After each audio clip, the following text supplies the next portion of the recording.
مت گمان کر ان لوگوں کو جو خوش ہوتے ہیں ان برے کاموں پر جو وہ کرتے ہیں اور چاہتے ہیں کہ اس چیز کے ساتھ تعریف کیے جائیں جو انہوں نے کی، بس ہرگز انہیں عذاب سے خلاصی پانے والا نہ خیال کرنا، اور ان کے لیے دردناک عذاب ہے۔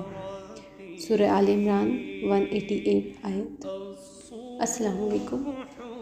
آج قرآن مجید کی اس آیت کا ایک خوبصورت پہلو بیان کریں گے، جس میں کہ خود پسندی کو بہت ہی تنقید کی نظر سے دیکھا گیا ہے، اور یہ بیان کیا گیا ہے کہ خود پسندی کتنی بری عادت ہے جو کہ آپ کو بہت سارے گناہوں کی طرف مائل کر سکتی ہے اور آپ کو کس طرح عذاب کی طرف ڈھکیل سکتی ہے۔ خود کا اعلیٰ سمجھے جانا، ہر ایک سے اپنی تعریف کروانا کہ عالم ہوں میں، فاضل ہوں میں، اچھا ہوں میں، نیک ہوں میں، خوبصورت ہوں، یہ سب کہلوانا، یہ سب آپ کے دل کی مراد پوری کرتے ہیں، دنیا کی محبت زیادہ کرتے ہیں، یہ سب غلط ہے۔ رک جائیں اگر آپ کے دل میں یہ بات ہے تو، کیونکہ اگر آپ یہ سوچتے ہیں کہ کوئی آپ کی تعریف کرے گا، کوئی انسان آپ کے کام سے خوش ہوگا تو آپ اس بات سے خوش ہوں گے، آپ کے اندر کی یہ عادت کو ختم کریں، کیونکہ اس کے بارے میں رسول پاک نے فرمایا کہ 2 بھوکے بھیڑیے بکریوں کے ریوڑ میں چھوڑ دیے جائیں تو وہ اتنا نقصان نہ کریں گے جتنا مال و مرتبے کی حسرت کرنے والا اپنے دین کو نقصان پہنچا دیتا ہے۔ حضرت ابو بکر فرماتے ہیں کہ جب لوگ اپنی آپ کی تعریف کرتے ہیں تو ان کو یہ فیل ہوتا تھا کہ جب ان کی لوگ تعریف کرتے تھے، وہ کہتے تھے کہ یا اللہ مجھے اس سے بہتر بنا دے، جو کچھ یہ کہتے ہیں اور جو کچھ یہ نہیں جانتے، میری اس سے مغفرت فرما۔ یعنی کہ وہ اپنی تعریف سے ڈرتے تھے۔ ایسا کیوں تھا؟ کیونکہ جب آپ کی لوگ تعریف کرتے ہیں اور آپ اس چیز کے خواہش مند بھی ہوتے ہیں کہ لوگ آپ کی تعریف کریں، تو پھر آپ کے دل میں ایک خواہش بیٹھ جاتی ہے کہ یہ بندہ میری پھر سے تعریف کرے گا، آپ اس کو خوش کرنے میں لگ جاتے ہیں۔ ایک اسپیسیفک بندے زندگی میں ہوتے ہیں جنہیں ہم خوش کرنا چاہتے ہیں، اور ہم ایسے ایسے کام کر جاتے ہیں کہ وہ ہم سے خوش رہیں۔ اس میں الٹیمیٹلی آپ یہ سوچ بیٹھتے ہیں کہ ہم کسی انسان کو خوش کریں۔ جب آپ کی یہ سوچ ہو جاتی ہے تو آپ اللہ کو خوش کرنا بھول جاتے ہیں۔ بعض اوقات اس بندے کے کوئی کہے ہوئے کام کو پورا کرتے کرتے آپ اپنی نماز چھوڑ دیتے ہیں۔ بعض اوقات اس بندے کو خوش کرنے کے چکروں میں آپ اپنا ذکر کرنا چھوڑ دیتے ہیں۔ یہ سارے کام جو ہیں دنیاوی ہیں اور یہ آپ کو دین سے دور کرتے ہیں۔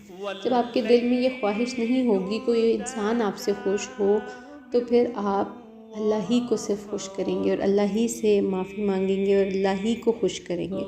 کیونکہ جب آپ کے دل میں یہ خواہش ہو کہ صرف اللہ آپ سے راضی ہو، آپ صرف اس کی رضا کے لیے کام کریں، تو جناب اعلیٰ آپ اس ہی کی رضا میں راضی رہیں گے، اور وہ جو آپ کے لیے کرے گا آپ کی زندگی بھی اس سے سنورے گی۔ انسان کو خوش کرنے کے بدلے میں آپ کو کچھ نہیں ملے گا، کیونکہ کوئی نہ کوئی وقت آتا ہے جب انسان سب آپ کے دیے دلائے، آپ کے احسانات کو بھول کے آپ کی ہر ایک خامی کو اوپر لے آتا ہے۔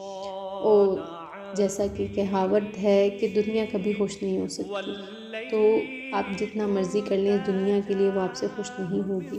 اور جب آپ اپنی تعریف کسی سے کہلوانا چاہتے ہیں تو آپ کے اندر کا ایک جو نفس ہے اس کی سیٹسفیکشن ہوتی ہے کہ ہم خود پسندی کی طرف جا رہے ہیں، کہ میں کسی کو کچھ علم دے رہا ہوں تو وہ میری تعریف کرے کہ میں کتنا اچھا ہوں، میں کسی کے لیے صدقہ کر رہا ہوں تو لوگ میری واہ واہ کریں کہ میں نے اتنے پیسے لوگوں کو خرچ کیے۔ لوگ کہتے ہیں کہ ہم نیک ہیں، لوگ جب کہتے ہیں ہم وہ فلانا بندہ بہت نیک ہے، یہ ہے وہ، کیونکہ شاید آپ نیک ہو بھی، لیکن شاید آپ نیک ہونے کا دکھاوا بھی کر رہے ہو۔ اس کے اوپر ایک بہت ڈیپ بات تھی کہ جب قیامت کے روز 3 شخص ہوں گے جو معافی کے طلبگار ہوں گے اور یہ خواہش کر رہے ہوں گے کہ ہم تو جنت میں ہی جائیں گے، لیکن جب ان کا حساب ہوگا تو پھر اللہ میاں فرمائے گا، جب پہلا شخص آئے گا تو اللہ میاں فرمائے گا کہ ہاں آپ نے کیا کیا ہے زندگی میں، دنیا کی زندگی میں میرے لیے؟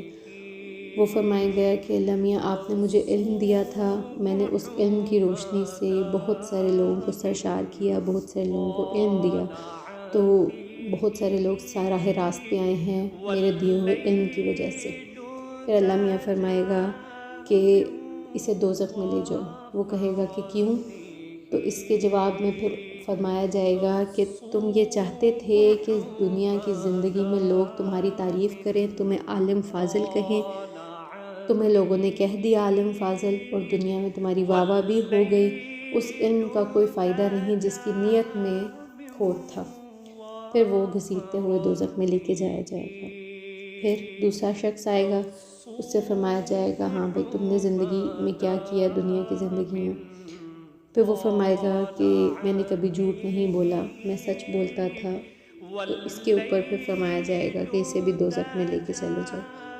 اس سے پھر پوچھا جائے گا جی کیوں لے کے جا رہے ہیں مجھے دوزخ میں؟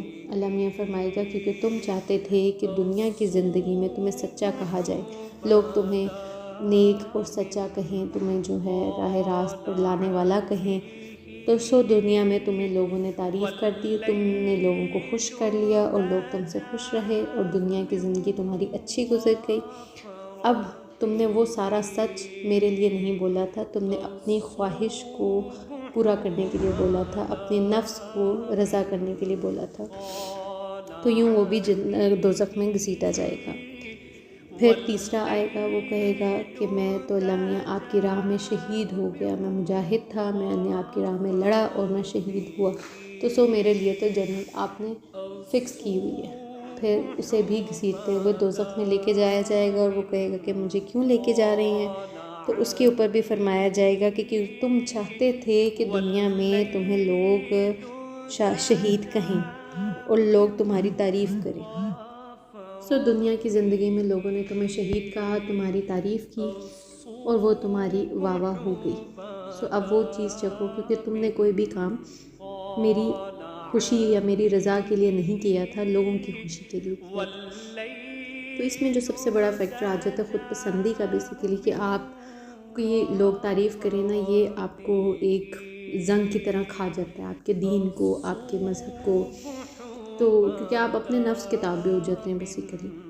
تو ہم سب کی اللہ سے دعا ہے کہ اللہ میاں ہمیں اس چیز سے بچا کے رکھے۔ شکریہ۔